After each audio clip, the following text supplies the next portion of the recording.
예수님께서 기도하신 이유. 우리 주님은 어떠한 때에 기도하셨는가? 라는 제목으로 말씀을 전하고자 합니다. 우리의 인생을 살다 보면 위기가 찾아오고 어려운 때를 만나게 됩니다. 직장을 이직해야 하는 문제도 있고, 자녀를 어떻게 하면 잘 양육할 수 있을까? 어느 학원에 보내고 어떠한 그러한 단체에 소속되어야 할까? 그러한 기로에 서기도 하고, 또 재정적으로 여러 가지 플랜을 짜고, 또 가정을 운영할 때에도 여러 선택의 기로에 우리가 놓인다라는 거죠. 또 중대한 수술을 앞두고도 이 수술을 하는 것이 맞는가? 아니면 조금 더 경과를 지켜봐야 하는가? 이러한 여러 가지 물음과 기로 앞에서 우리가 설 때가 있다라는 겁니다. 그것이 위기일 때도 있고, 또 선택의 기회일 수도 있고, 여러 가지 좋은 방향으로 작용하기도 하는 그러한 많은 순간들이 우리에게 다가오지 않습니까? 그러한 절체절명의 기로에 섰을 때 우리는 과연 어떻게 하고 있는가라는 것입니다. 무엇을 가장 먼저 내가 하고 반응하며 살아가고 있는가? 오늘 말씀을 통해서 우리가 함께 생각해 보고자 합니다. 우리 성도님들은 그러한 선택의 기로 앞에 섰을 때, 위기가 다가왔을 때 먼저 어떻게 반응을 하시는지 궁금합니다. 여쭤보고 싶기도 한데 이 설교 시간엔 그게 참 쉽지가 않아요. 요즘은 인터넷 검색을 바로 하기도 하죠. 이러할 때는 법률적으로 어떻게 해석이 되지? 이러할 때는 보통 어떻게 사람들이 대처하지? 인터넷 검색을 하기도 합니다.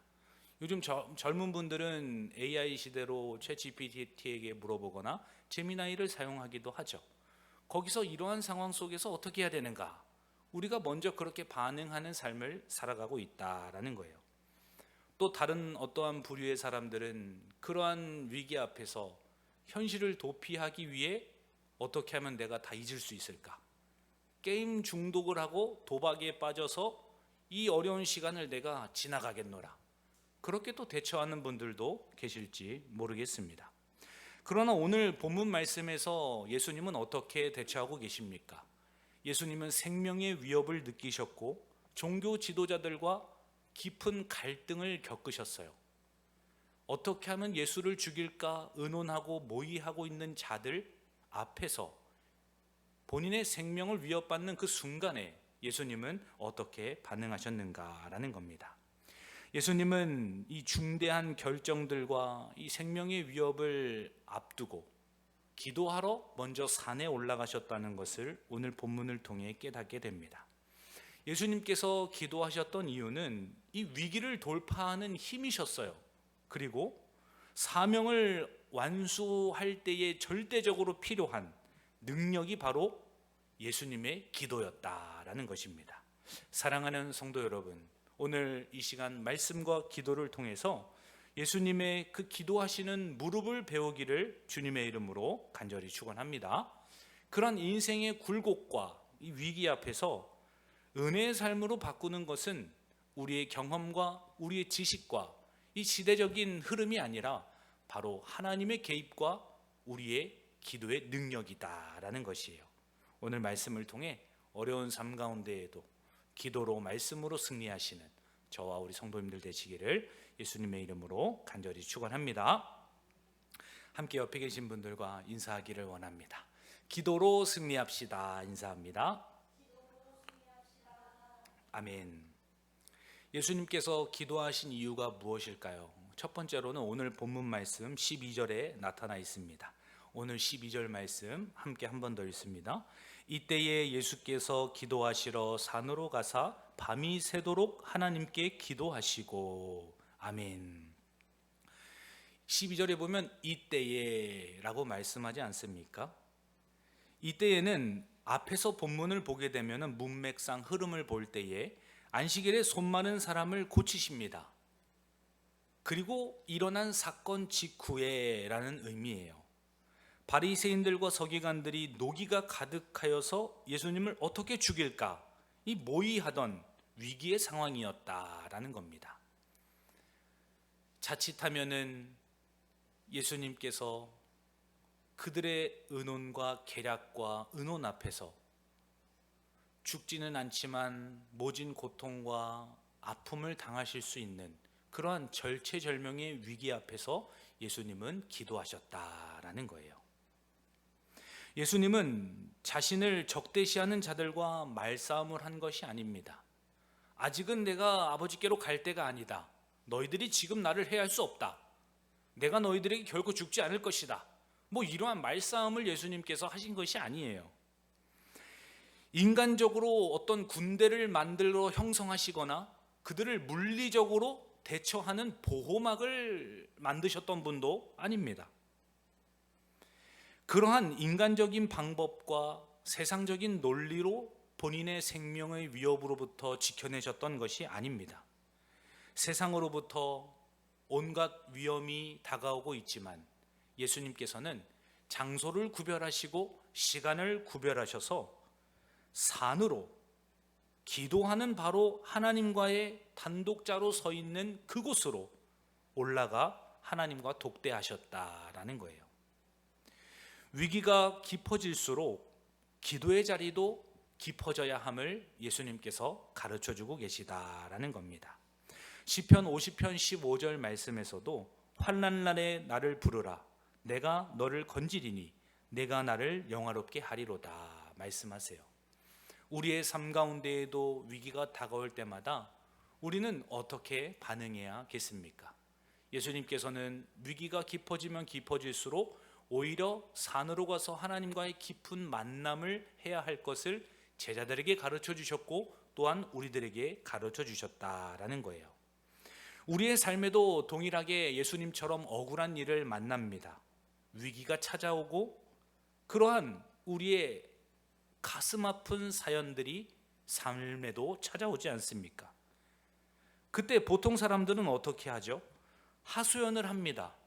내 힘으로는 문제를 해결해 보려고 노력도 해요.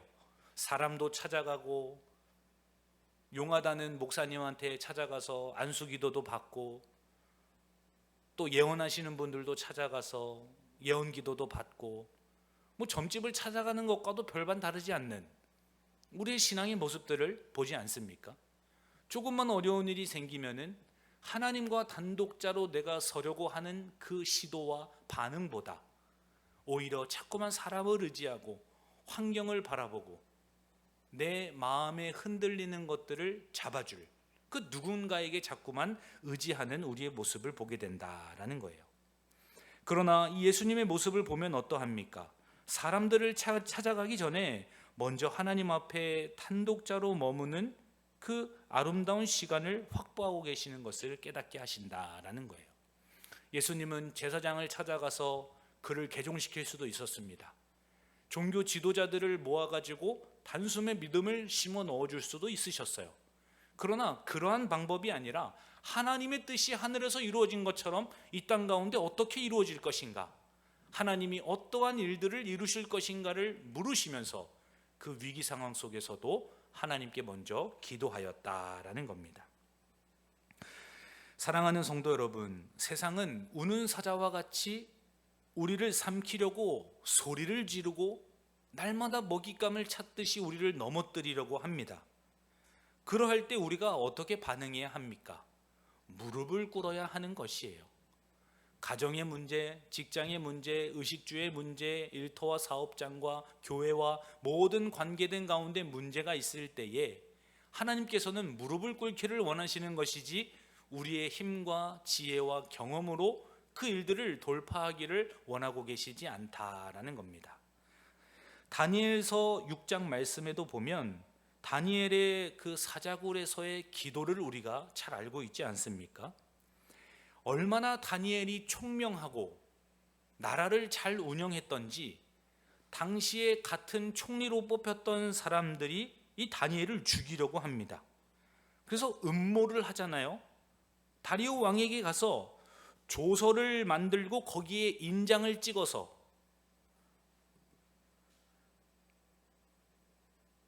다리오 왕이 아닌 다른 그 어떠한 신에게 절을 할 경우에는 사자굴에 던지기로 약조하자는 그러한 모든 문서까지도 인장을 찍어가지고 다 만들어내지 않습니까?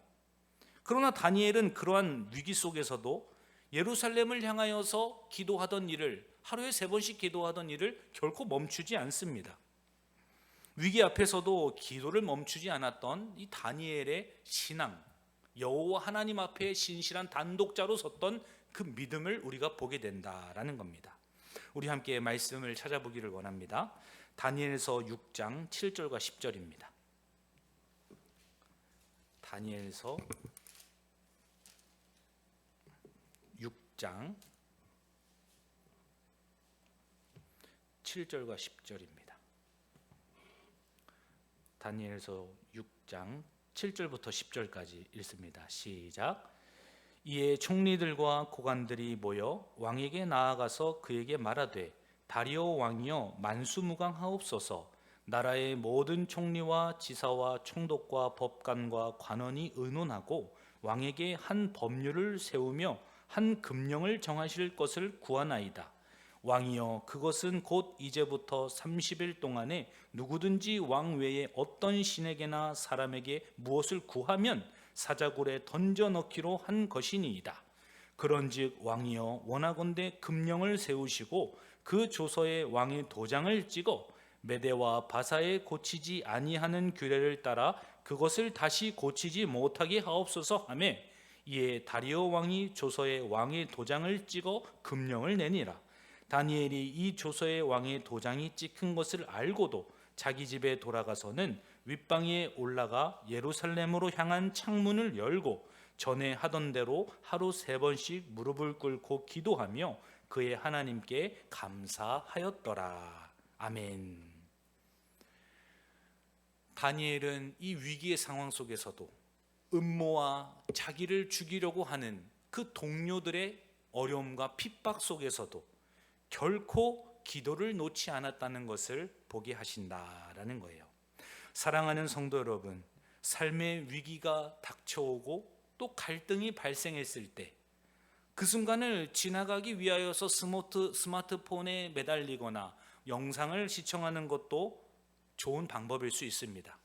더 나아가서는 그 시간을 잊기 위해 게임에 빠져서, 도박에 빠져서 그 어려운 시간을, 터널을 지나는 것도 하나의 방법일 수 있어요. 그러나 그것은 성경의 가르침이 아닙니다. 주님께서 우리에게 말씀하시는 능력들이 아니다라는 거예요. 예수님께서 그런 어려운 때일수록 먼저 기도하는 본을 보여주셨던 것처럼, 주님 내 마음을 붙잡아 주세요. 이러한 위기 속에서도 여호와 하나님의 신실하심을 보게 하시고 하나님이 열어주시는 길을 걷게 하여 주옵소서. 그러한 어떠한 상황 속에서도 흔들리지 않는 굳건한 믿음으로 기도하며 승리하시는 우리 광문교회 되기를 예수님의 이름으로 간절히 축원합니다. 한 번 더 인사하기를 원합니다. 위기와 갈등에서 기도합시다. 인사합니다. 위기와 갈등에서 기도합시다. 아멘. 예수님은 첫 번째로 위기와 갈등 속에서도 기도하셨습니다. 또 언제 예수님께서는 기도하셨는가?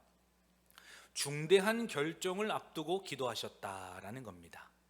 오늘 본문에 보면은 예수님께서 기도하러 산에 올라가시죠. 그리고 내려오셔서 제자 12명을 사도로 부르시는 장면을 보게 됩니다.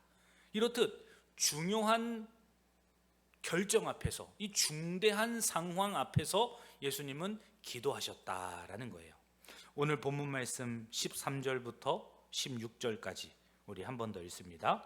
밝음에 그 제자들을 부르사 그 중에서 12를 택하여 사도라 칭하셨으니 곧 베드로라고도 이름을 주신 시몬과 그의 동생 안드레와 야고보와 요한과 빌립과 바돌로메와 마테와 도마와 알포의 아들 야고보와 셀롯이라는 시몬과 야고보의 아들 유다와 예수를 파는 자들 가롯 유다라. 아멘. 밤새도록 예수님께서는 기도합니다. 밤이 새도록 기도하였다. 산에 올라가셔서 밤이 새도록 예수님께서 기도하셨다. 얼마나 깊이, 얼마나 밀도 있게, 얼마나 진지하게 하나님과 기도했는지 말씀을 통해서 우리에게 가르쳐 줍니다. 예수님께서는 정말 간절하게 기도하셨다는 것을 보게 돼요.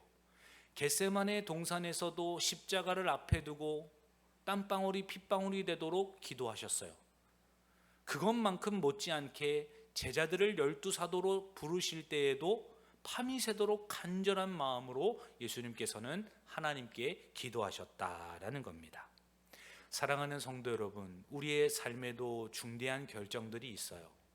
이직의 문제, 이사 문제일 수도 있고 여러 가지 건강상과 가정에 관한 문제, 더 나아가서는 더 중요한 일들도 많지 않겠습니까? 그러나 오늘날에 기도하지 않고 그러한 너무나 중요한 일들을 결정하는 가정들을 보게 됩니다. 교회랑 얼마나 내가 더 가까워질 수 있는가? 어떻게 하면 하나님을 내가 더 사랑할 수 있을까? 어떻게 하면 우리 가정이 말씀에서 벗어나지 않을까? 이거를 중심에 두고 하나님 중심으로, 교회 중심으로 기도하면서 생각하고 결정해야 하는데, 편리에 따라서, 시대적인 흐름에 따라서, 나의 유익함에 따라서 결정할 때가 너무나도 많은 것을 보게 된다라는 것이에요. 오히려 그러한 중대한 결정 앞에서 정말 하나님의 뜻이 어디에 있을까? 정말 말도 안 되는 이 제자들을 사도로 주님께서 부르실 때에 얼마나 그 안에 갈등과 문제와 또 다툼과 시기와 또 말도 안 되는 수준 차이, 이런 것들을 다 예수님께서는 생각하시면서도 얼마나 힘드셨겠어요. 그러나 밤이 새도록 하나님 앞에 기도함으로 응답을 받으시고 그대로 제자들을 지명하여서 부르시는 것을 보게 됩니다. 날이 밝자마자 행하신 일은 바로 12사도를 임명하는 일이었다라는 거예요. 사도를 세우는 일은 이 구약의 12지파를 세우는 것만큼이나 너무나 중요한 일입니다. 새 이스라엘, 이 교회의 영적 기둥을 세우는 중대한 일이었기 때문이에요. 예수님께서는 12사도를 통해서 온 열방에 예루살렘 교회와 안디옥 교회를 세우시고 세계 선교의 시작을 알리는 그 믿음의 사도들을 세우지 않으십니까? 그 정도로 중대한 일을 앞두고 예수님께서는 기도하셨다라는 겁니다. 예수님은 자신의 개인적인 친분이나 지혜로 선택하지 않으셨어요. 밤새도록 하나님의 주권적인 뜻과 그 인도가 어디에 있는가, 그거를 구하심으로 사도들을 세우셨다라는 겁니다. 이렇듯 기도는 중요한 결정을 바르게 내리도록 우리 가운데 담대함을 주시고 영적인 안목을 주시고 하나님의 뜻을 보여주시는 유일한 통로이기 때문에 예수님께서는 그러한 기도를 해야 할 것을 우리에게 가르쳐주고 계시다라는 겁니다. 잠언 3장 5절부터 6절까지 말씀입니다. 너는 마음을 다하여 여호와를 신뢰하고 내 명철을 의지하지 말라. 너는 범사의 그를 인정하라. 그리하면 내 길을 지도하시리라. 여호와 하나님을 경외하고 그분을 의지하고 그분께 모든 것을 아뢰며 의탁하는 자들, 바로 그러한 자들을 하나님이 인정하시고 그 길을 지도하시겠다라고 말씀하세요. 우리 말씀 한 구절 더 찾아보기를 원합니다. 야고보서 1장 5절입니다. 야고보서 1장 5절입니다.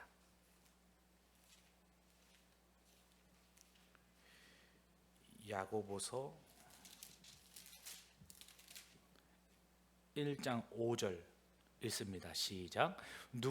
너희 중에 누구든지 지혜가 부족하거든 모든 사람에게 후히 주시고 꾸짖지 아니하시는 하나님께 구하라. 그리하면 주시리라. 아멘. 중대한 결정을 앞두고 내가 지혜가 부족하고 어떻게 해야 될지 갈 바를 알지 못할 때 하나님께 구하라. 그리하면 알려주시고 깨닫게 하시고 주실 것이다. 주님께서는 성경을 통하여서도 여러 곳곳에서 말씀하셨다라는 겁니다. 중대한 결정을 앞두고 나의 지도를 또 나의 부족함을 하나님 앞에 아뢰을 때에 우리 가운데 반드시 응답하시는 하나님을 기억하시는 우리 모든 성도님들 되시기를 예수님의 이름으로 축원합니다. 이 중요한 선택을 내릴 때 기도하는 시간이 부족해서 후회했던 경험들이 있을 것입니다. 내가 조금만 더 지혜로웠다면, 조금 더 내가 기도로 분별했다면 그러한 선택을 하지 않았을 텐데, 우리가 그렇게 생각하는 경우가 많지 않습니까? 뭐 어느 분은 조금만 더 기도하면 배우자가 바뀌었을 텐데, 뭐 이러한 말도 하시는 분들을 보았어요. 기도하는 시간을 확보하지 않고 하나님께 정확하게 응답받지 않고 움직일 때에 이 불상사가 벌어진다는 사실을 알게 됩니다. 지난 월요일에도 정말 사랑하는 동기를 만났어요. 같이 신학을 전공했기 때문에 더 동역자로 마음을 품고 있는 그러한 이제 친구이자 동역자입니다. 그런데 결혼식을 한다고 청첩장을 주는데 너무 선남선녀예요. 너무 아름답고 이쁩니다. 너무 잘생기고. 그래서 얘기를 하다 보니까 만난 지 2년 정도 되었고 교회를 안 다닌다는 거예요. 지금은 뭐 사역을 하지 않고는 있습니다만 너무나 마음이 뜨겁고 신앙이 있고 지금도 신앙생활 열심히 하고 평신도로서 선교 훈련까지 받는 그 정말 신앙이 뜨거운 그런 이제 청년인데, 배우자를 사귀고 결혼한다고 청첩장을 받았는데 넌 크리스찬이었다라는 거죠. 그래서 제가 결혼을 앞두고 있는 친구한테 뭐라고 하겠습니까? 뭐 빙빙 둘려서 한 3-4시간을 이야기했던 것 같아요. 정말 심각하게 고민하고 또 믿음으로 나아가고 기도로 준비해야 한다. 그만큼 우리가 기도하지 않고 준비되어 있지 않으면은 우리의 삶 가운데 고난길이 분명함에도 불구하고 걸어가는 우리의 모습들을 보게 된다라는 거예요. 두 부부가 신앙생활을 같이 하지 않는다면 성경에서는 그 어려움이 있다면 이혼해야 되는 사유 중에 하나가 바로 그것이다. 외도를 하거나 신앙생활을 힘들게 하거나 이 두 가지가 아닌 경우에는 절대 이혼하지 말아라. 오죽하면은 그 정도로 힘든 길이 바로 불신자와 결혼하는 길이라는 것을 주님께서는 가르쳐 주시죠. 이러한 중대한 결정 앞에서 충분히 기도하였는가? 정말 주님의 뜻에서 벗어나지 않았는가? 우리의 삶 가운데 이것을 분별해야 하는 그 중대함이 오늘 말씀을 듣는 우리 가운데에도 동일하게 주어지고 있다라는 것입니다. 우리 앞에 계신 범수 집사님도 연애를 하고 계시지만 얼마나 믿음의 자매와 지금 만났다는 게 너무 감사한지 몰라요. 가장 첫 번째도 믿음의 자매를 만나는 것입니다. 이렇게 항상 이야기해 주셨던 것처럼 바로 그러한 중대한 결정 앞에서 기도하면서 말씀에서 벗어나지 않도록 나의 삶을 하나님께 맡겨드리고 나아가는 것, 그것이 우리의 삶의 기준이 되어야 한다라는 것입니다. 내 눈에 보기에 좋은 조건과 이 경험만을 믿고서 텁석 선택을 한다면 어려움을 겪는 것이에요. 예수님처럼 중대한 결정을 앞두고 반드시 기도의 분량을 채우고 이 주님의 사인을 우리가 반드시 기다리고 그 다음에 진행을 해야 한다라는 것입니다. 우리의 결정이 실패하는 이유가 바로 기도하지 않기 때문이다라는 거예요. 내 생각으로는 계산기를 막 두드립니다. 그러나 기도의 무릎의 분량은 우리가 채우지 않는 것을 보게 된다라는 거예요. 저도 우리 광문교회로 청빙을 받아서 올 때 가장 먼저 했던 것이 금식 기도입니다. 그 정도로 우리가 하나님 앞에서 바른 분별력이 있는가? 정말 주님께서 원하시는가? 기도하지 않고는 담대함을 가질 수 없고 주님의 뜻을 알지 못하기 때문에 우리가 반드시 그 과정을 거쳐야 한다라는 것이에요. 그러나 오늘날의 기도원에 가보십시오. 기도원이 운영이 안 됩니다. 이 성도들이 기도를 하지 않기 때문에 기도원에 안 오는 거죠.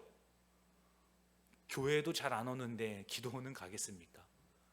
그 정도로 오늘날 한국교회가 기도의 불씨가 사라지고 있는 모습을 우리가 또 보게 되는 것이 아닌가라는 거예요. 사랑하는 성도 여러분, 오늘 수요기도에 오신 우리 성도님들은 그래도 기도하는 자들이요, 그 마음의 불씨가 살아있는 자들이요, 어떠한 결정 앞에서도 여호와 하나님을 신실하게 신뢰하시는 우리 성도님들인 줄 믿습니다. 그렇게 우리가 주님 앞에 이 기도의 무릎의 분량을 채워가야 한다라는 겁니다. 예수님께서 기도로 선택하신 12사도의 명단을 보십시오. 어부 출신들이 대부분이고 또 세관을 맡았던 세리, 나라를 팔아먹고 매국노였던 세리, 또 반대로 너무 열심당원이어서 그들과는 섞일래야 섞일 수 없었던 이러한 사람들이 12사도에 다 포함되어 있습니다. 출신도 다르고 성분도 다르고 성격도 다르고 성향도 다르고 이 정치적으로도 아마 입장이 다 달랐을 거예요. 이런 말도 안 되는, 우리 눈에는 오합지졸 출신들이 12사도로 지명이 되어서 임명을 받습니다. 그 안에서도 얼마나 갈등이 많고 싸우고 의견 대립이 심했겠어요. 그러나 하나님께서는 그 연약한 제자들을 끝까지 책임지시고 하나로 묶으시고 주님의 사명을 감당하게 하시는 것을 보게 된다라는 겁니다. 베드로가 예수님께서 십자가 처형을 당하시자 넘어집니다. 예수님을 3번이나 부인하지 않습니까? 그러나 그러한 무너져 있는 베드로를 다시 찾아가셔서 붙잡아 일으켜 세워주세요. 그리고서는 수제자로 삼아주시죠. 베드로와 야고보, 요한이 가장 예수님을 앞장서서 사랑하고 나아갔던 제자라는 것을 성경을 통해 알고 있지 않습니까?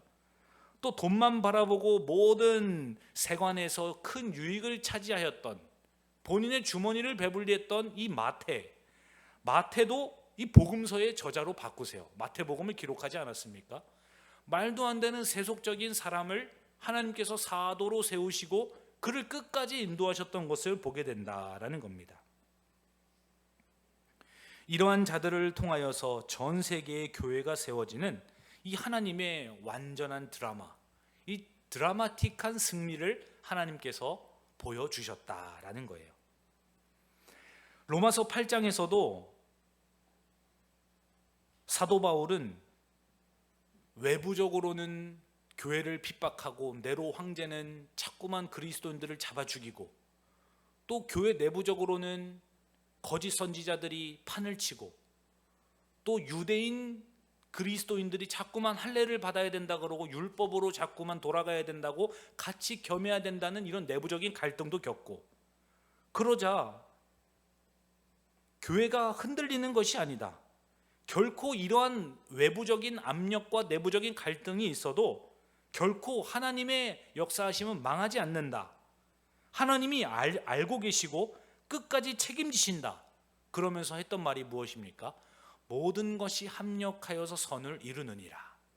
좋은 일들만 합력하는 것이 아니라 이러한 시대적인 박해와 우리를 잡아 죽이려고 하고 자꾸만 못 살게 구는 이러한 압제가 있을지라도, 우리 교회가 지금 두동강이 나고 내부적으로 자꾸만 갈등이 일어나고 있는 이런 상황 속에서도 하나님은 반드시 합력하여서 선을 이루고 계시다. 그것을 믿음으로 선포하고 교회 가운데 평안과 위로를 줬던 사도 바울 아닙니까? 함께 말씀을 찾아보기를 원합니다.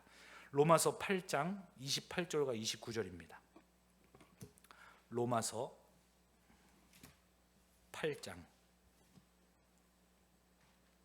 28절과 29절입니다.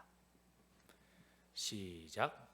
우리가 알거니와 하나님을 사랑하는 자 곧 그의 뜻대로 부르심을 입은 자들에게는 모든 것이 합력하여 선을 이루느니라. 하나님이 미리 하신 자들을 또한 그 아들의 형상을 본받게 하기 위하여 미리 정하셨으니 이는 그로 많은 형제 중에서 맏아들이 되게 하려 하심이니라. 아멘. 하나님께서는 좋은 일이나 나쁜 일이나 다 합력하여서 선을 이루십니다. 그리고 그 결과 어떠한 것을 주님께서는 이루어 가시는가? 그 아들의 형상을 본받게 하기 위하여 우리를 미리 정하셨다. 외부의 압력과 내부적인 갈등과 수많은 중대한 사건들 앞에서도 우리가 결코 낙심하지 않을 이유는 하나님께서 모든 것을 합력하여서 선을 이루실 것이고 반드시 우리를 하나님의 아름다운 형상으로, 주님의 맏아들로 하나님께서 우리를 본받게 하시기 위하여서 다듬어가고 계시다. 그 과정 속에서 우리가 있는 것이다. 이것을 잊지 않아야 할 것을 가르쳐주고 계시다라는 겁니다.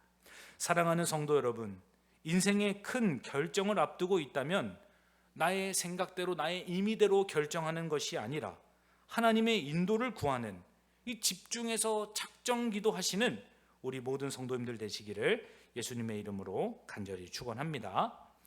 그러할 때 하나님께서 책임지시기 때문이에요. 우리가 우리의 계획대로 하면 우리가 책임을 져야 합니다. 그러나 모든 기도와 모든 기회를 하나님께 돌려드릴 때, 하나님께서 일하시기를 맡겨드릴 때 그 결과와 끝까지 책임까지 지시는 분이 하나님이시다라는 겁니다.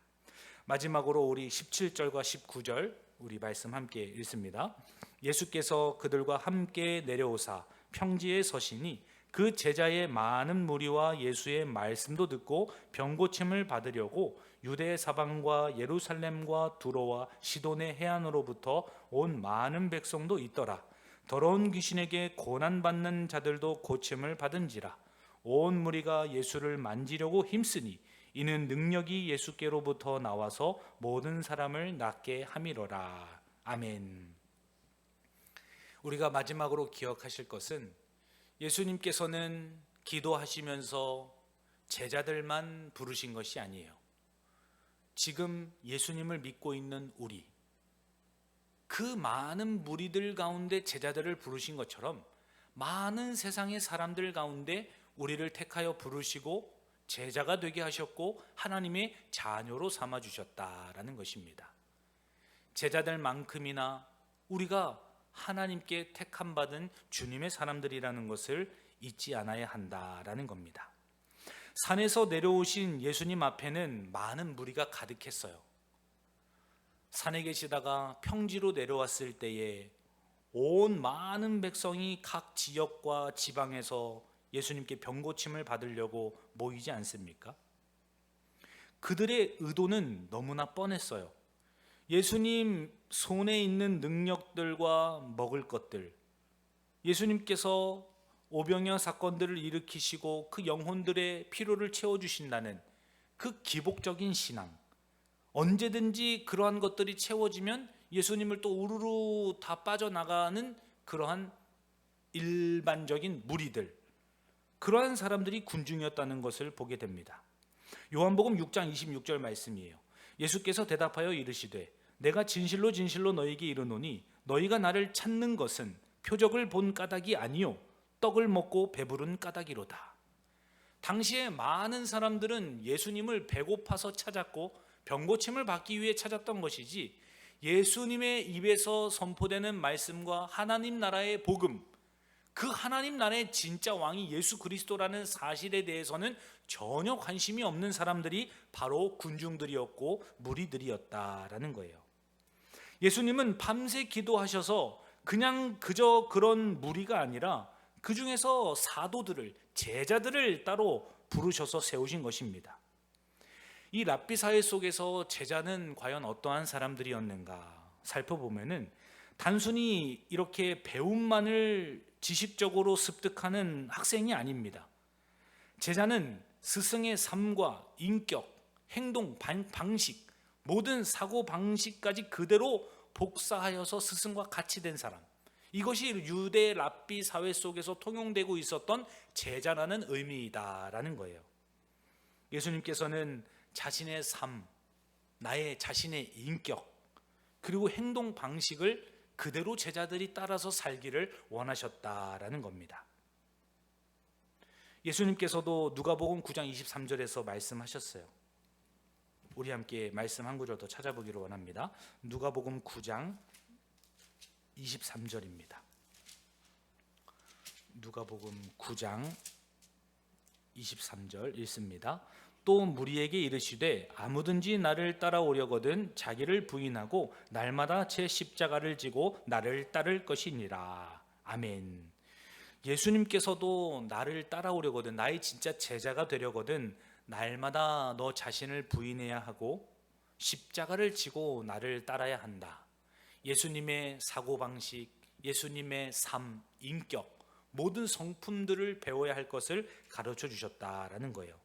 사랑하는 성도 여러분, 예수님은 우리를 그냥 기복적인 신앙, 그 복만을 원하는 무리가 아니라 주님의 가르침을 따라서 예수님처럼 사는 제자로 우리를 부르셨다라는 거예요. 예수를 내가 왜 믿고 있는가? 예수님이 나를 부르셨는데 나는 진짜 예수님의 아름다운 형상을 회복하는 존재로 자라나고 있는가? 예수님의 제자된 모습이 나의 삶에 드러나고 있는가? 우리가 이거를 오늘 이 밤에 점검해 보아야 한다라는 겁니다.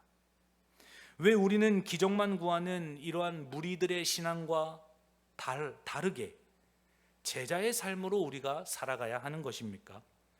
이 무리들은 내 문제가 해결되지 않거나 삶에 고난이 오면 쉽게 예수님을 원망하고 떠나는 사람들이에요. 그리고 해결되면은 배가 부르니까 그냥 예수님을 나몰라하는 그러한 사람들이 바로 무리의 신앙입니다. 우리도 문제가 있을 때만 예수님께 찾아오고 문제가 해결되면은 코빼기도 안 보이고 전혀 하나님과 기도하지 않고 그렇게 일반적인 무리로 살아가는 신앙입니까? 아니면 날마다 어떻게 하면 주님을 닮아갈 수 있을까? 주님의 성품과 사역이 나를 통해서 어떻게 오늘 하루 드러나고 있는가?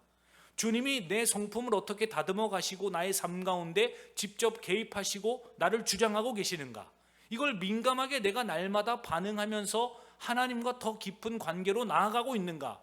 이것이 우리의 초점이 되어야 하지, 하나님께로부터 오는 이런 기복적인 복에 우리가 마음을 쏟아서는 그것만으로는 진짜 제자의 삶으로 살아갈 수 없다라는 것입니다. 베드로전서 2장 21절 말씀에서도 이를 위하여 너희가 부르심을 받았으니 그리스도도 너희를 위하여 고난을 받으사 너희에게 본을 끼쳐 그 자취를 따라오게 하려 하셨느니라 말씀하세요. 예수님께서 십자가에서 죽으신 이유, 우리를 부르신 이유, 그리고 부활하시고 승천하셔서 다시 이 땅에 오시겠다고 하신 그 모든 이유가 주님의 자취를 따라오게 하려 하셨느니라 라고 말씀하시는 것입니다. 내가 오늘 하루도 예수님의 그 발자취를 따라서 살아갔는가? 주님의 말씀이 나의 삶에 적용되었고 그분의 성품과 사랑이 나를 통해서 드러났는가? 우리 가정과 일터와 교회가 바로 그 아름다운 마중물과 통로가 되었는가?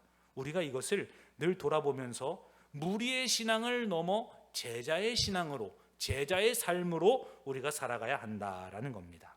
사랑하는 성도 여러분, 오늘도 기도회가 마쳐지면 우리는 이 교회 밖에 문을 나가서 가정으로 또 믿음의 사람들에게 세상으로 나아가게 될 것입니다. 그때 우리의 마음가짐은 어떠해야 합니까? 이제 은혜를 받았으니 마음에 새겼으니 충분하다 이러고 나가시겠습니까? 아니면 오늘 잠에 들 때까지 나의 중대한 사안들을 놓고 하나님께 기도하고 또 가정 가운데 정말 이 시간 주님께서 원하시는 대화와 만남과 우리의 모든 그러한 관계들이 무엇일까? 또 회복해야 할 것은 어떤 것일까? 기도하면서 그 삶을 살아가시겠습니까? 이 기도하는 밤에 무리가 생각하고 있는 이런 방관하고 피로가 채워지면 떠나는 그러한 신앙이 아니라 제자의 삶을 살아가기로 결단하시고 하나님의 부르심 앞에 반응하시는 우리 모든 성도님들 되시기를 예수님의 이름으로 간절히 축원합니다. 하나님 아버지 감사합니다. 예수님께서 기도하신 이유가 너무나 중요한 순간들이었음을 고백합니다. 갈등과 위기의 순간에서도 가장 먼저 기도하셨고 밤이 깊도록 중대한 일들을 놓고 기도하셨던 주님을 보았습니다. 우리 또한 제자로 부르신 주님, 그 발자취를 따라가게 하시기 위하여서 그 본을 보여주시고 형상을 회복하셔서 가장 아름다운 방법으로 우리를 합력하여서 선을 이루게 하심을 믿습니다. 오늘 이 밤에 무리가 아니라 제자가 되기를 원하는 아름다운 고백을 하게 하시고 성령을 통하여서 아름다운 열매가 드러나는 믿음의 지체들 되게 하여 주옵소서. 감사드리며 살아계신 예수님의 이름으로 기도하옵나이다. 아멘.